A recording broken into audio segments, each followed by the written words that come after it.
larung Rasulullah sallallahu alaihi wasallam beserta al dan sahabatnya sekalian.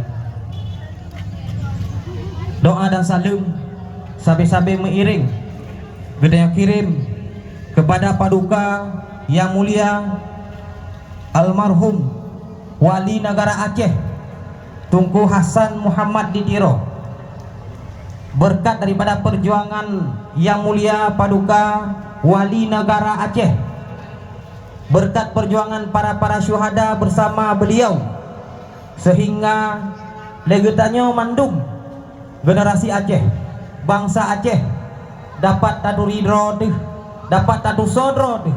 Berkat perjuangan beliau dapatlah mengangkat harkat martabat bangsa Aceh di mata dunia internasional.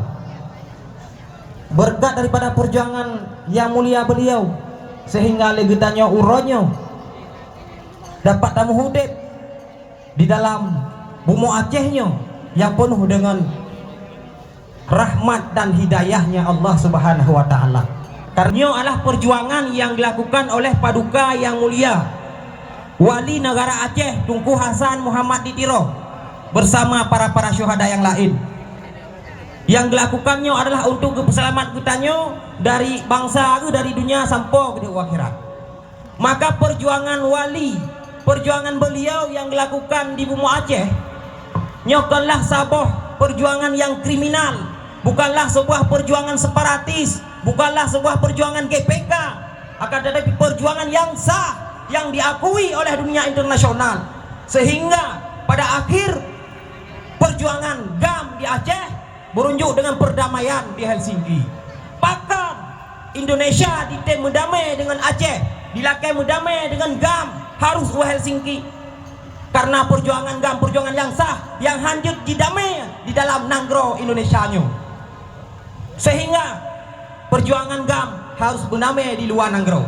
Terlibat pihak-pihak yang lain. Nyo yang harus tak pahami bacut sebagai generasi yang akan uke yang bahwa perjuangan GAM bukanlah perjuangan separatis. Bendera bulan bintang bukan bendera separatis. Burak singa bukan lambang separatis, akan tetapi adalah bendera bulan bintang, bendera Aceh. Burak singa lambang Aceh yang sah menurut dunia internasional. Dan atanyan kali dikanunkan dalam kanun nomor 11 pasal tahun 2000 dalam nomor tahun 2011 atanyan kasah cuma tanya manteng bangsa Aceh tu hana le wali hana tadu sodro tu le hoya irun murun hoya jak mejak ju hana tadu sodro tu baik pegah gop tam ambil paik atanyan citro tu hana tempo dro tu hana tempo merata rumah hana atanyan himna Aceh yang kasah musiro hana sojud musidro hana sojud lom lagu Aceh yang kasah. Aceh berhak memiliki himne, lambang, bendera, malainya tanyo kata miliki, tapi atanyan hana awak ketanyong, atanyan kasah, tapi atanyan hantar tempu bud. Begitu pula kata kemuliaan kepada urung si kamu, muallim,